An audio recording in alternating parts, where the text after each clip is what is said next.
आपको पहली वाली पीडीएफ मिली होगी, आप उसको एक बार देख लीजिए, ठीक है ना, हमने कहां तक करा दिया है। ये कॉन्सेप्ट ये बोल रहा है कि P और Q, इट मींस T या तो P या Q, अगर P होगा तो Q नहीं होगा, ठीक है ना। अगर P होगा, जैसे अगर P नहीं होगा तो Q होगा, अगर Q नहीं होगा तो P होगा। जैसे कि मैं एक अच्छा वक्ता हूं, तो मैं एक अच्छा वक्ता हूंगा तो स्टूडेंट नहीं होगा, अगर स्टूडेंट हूं तो अच्छा वक्ता नहीं हूं। इट मींस ऐसा समझ लीजिए, ठीक है ना। तो उसने बोला if P is true here, Q में और में नॉट बी ट्रू हियर, ठीक है ना। अगर P सही नहीं होगा तो Q सही होगा, अगर यहाँ Q सही नहीं होगा तो फिर P सही होगा।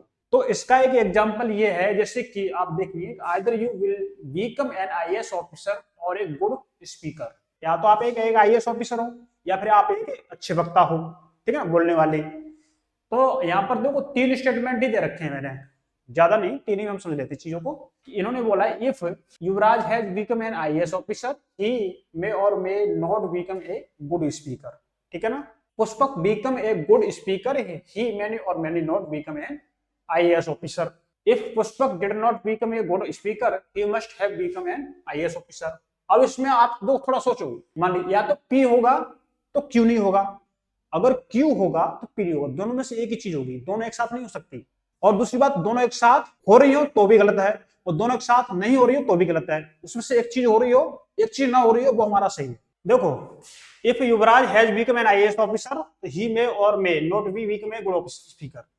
मतलब अब इसमें देखो, इनमें से तुम्हें आपको क्या लग रहा है कि देखो हमने ये पढ़ लिया, इसको भी हमने पढ़ ही लिया है, अब इसको देखो ध्यान से पढ़ना। If Pushpak did not become a good speaker, अगर पुष्पक अगर अच्छा वक्ता नहीं है तो ही must have become an IAS officer. तो एक कौन होगा वो, उसे एक आईएएस ऑफिसर होना चाहिए, ठीक है ना। अगर हमारा यहाँ पर P सही हो रहा है, मतलब अगर हमारा यहाँ पर P नहीं हो रहा तो Q सही होना चाहिए, अगर Q नहीं हो रहा तो P सही होना चाहिए। हमें इसको इस रूल के अनुसार ही समझना है, इसको हमें अपने डेली लाइफ से कनेक्शन नहीं करना।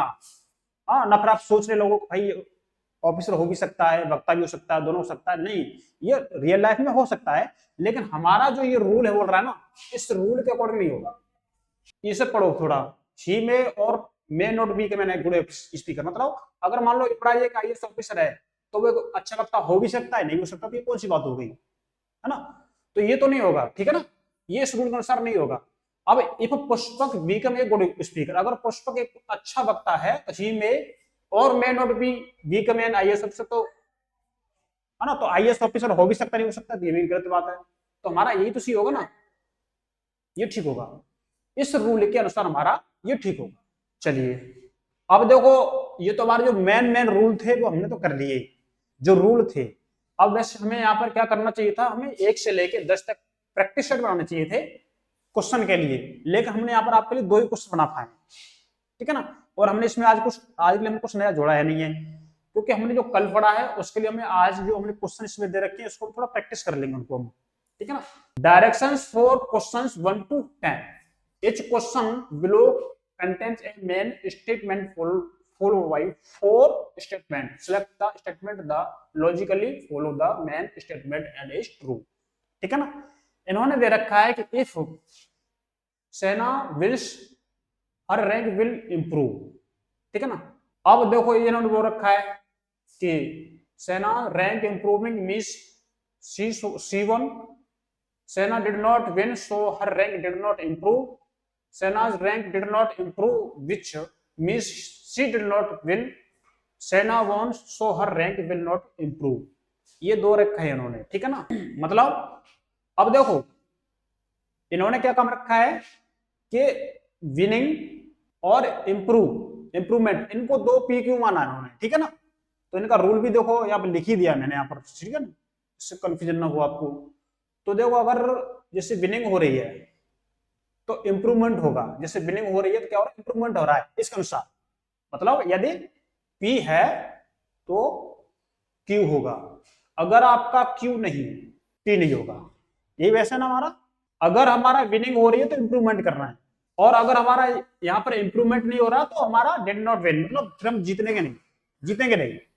अब इसी रूल को आप यहाँ अप्लाई कर दो, Shahnaz rank did not improve which means she did not win. तो हमारा इस रूल के अनुसार हमारा ऑप्शन नंबर ये ठीक होगा नहीं होगा, ये बताओ। जो रूल हमारा होगा, देखो हमने जो हमें पी किसे मानना है और क्यू किसे मानना है, तो जैसे हमारा जैसे हमने ये स्टेटमेंट पढ़ा, इसमें हमारा जो विन है वो हो रहा है, मतलब अब विन इफ हो गया तो इफ पी तो क्यू हो रहा है, अगर क्यू नहीं होगा तो पी नहीं होगा। बस इसी रूल को यहाँ पर अप्लाई कर दिया इन्होंने, ठीक है ना। ये प्रैक्टिस के लिए हमने 10 क्वेश्चन ले रखे थे, मैंने इसमें 2 ही ले रखे हैं, ठीक, सी होगा, राइट, सही पकड़ा आपने, ठीक है ना।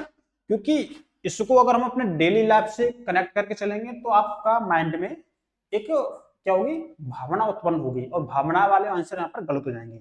जो भी आंसर होगा वो आपका कहां पर होगा, रूल के अनुसार सही होगा, ठीक है ना। कि whenever my parents are away I have fun. अगर मेरे पिताजी अगर हमसे दूर है तो हम क्या करते हैं, मौज मस्ती करते हैं, है ना। अब इसने यहाँ पर 4 स्टेटमेंट दे दिए, I have fun which means my parents are away, my parents are away so I will have fun, my parents are not away so I won't have fun, both B and C are correct. इसमें बताओ हमारा कौन सा ठीक होगा। और इसका वही वाला सिस्टम है, देखो यहाँ पर भी क्या आ गया, पिताजी आपके दूर हैं तो आपको क्या आ रहा है, आनंद आ रहा है, ठीक है ना, आनंद कर पा रहे हो। अगर आपके पिताजी यहाँ पर दूर नहीं होंगे तो आप आनंद नहीं कर पाओगे। तो इस रूल को यहाँ पर अप्लाई करके देखो। अब इस पे ऑप्शन चेक करो आप, my parents are not away so I won't not have fun, यही सही होगा ना, यही सही हो रहा है, ठीक है ना। अब हमें लग रहा है, उम्मीद है कि आप लोगों ने इस चीज को थोड़ा सीख लिया होगा, और नहीं सीखा, देखो उस दिन हमारी क्लास हुए कम से कम हमारा लगभग 1 वीक हो चुका है, ठीक है ना, लगभग 3 दिन तो हो चुके हैं, 3 दिन 4 दिन बाद हम फिर मूव कर रहे हैं। तो हमारी पीछे वाली चीज हमारे दिमाग से अगर ना मतलब निकल गई हो तो फिर हमने इस चीज को रिवाइज कर दिया दोबारा से, ठीक है ना। एक बार इस रूल को फिर दोबारा से पढ़ लेंगे आप लोग, तो फिर क्या होगा, सही से चीज बैठेंगे दिमाग में। और आपने अगर 2023 का क्वेश्चन पेपर देखा हो तो वहां से 2-3 क्वेश्चन छोटे छोटे यहाँ से बने भी हैं इस कॉन्सेप्ट से, ठीक है ना। तो 26 में अगर ना आ जाए, देखो हमारे लिए क्या होता है, पास करने के लिए 2.5 अंक जरूरी होते हैं। और मैं ये भी बता रहा हूँ, मान लीजिए अगर हमारा मैथ का पोर्शन टफ आ गया, समझ रही मेरी बात, सॉरी गौर सुनिए, अगर हमारा मैथ का पोर्शन टफ आ गया तो फिर आपकी ऑटोमेटिक निगाह इसी पर जाएगी। अब हमें ये कर लेने चाहिए, अगर ये भी जब कर पाओगे जब आप रूल पढ़े हो ना, मैथ में तो नेगेटिव मार्किंग हो ही रही है, लेकिन साथ में अगर इसको नहीं पढ़ पाए तो यहाँ पर नेगेटिव मार्किंग हो जाए, ठीक है ना। तो इसको क्या है, अगर हमारा दिमाग वहां पर जाए तो इससे बढ़िया हम उसका रूल ही पढ़ लेते हैं,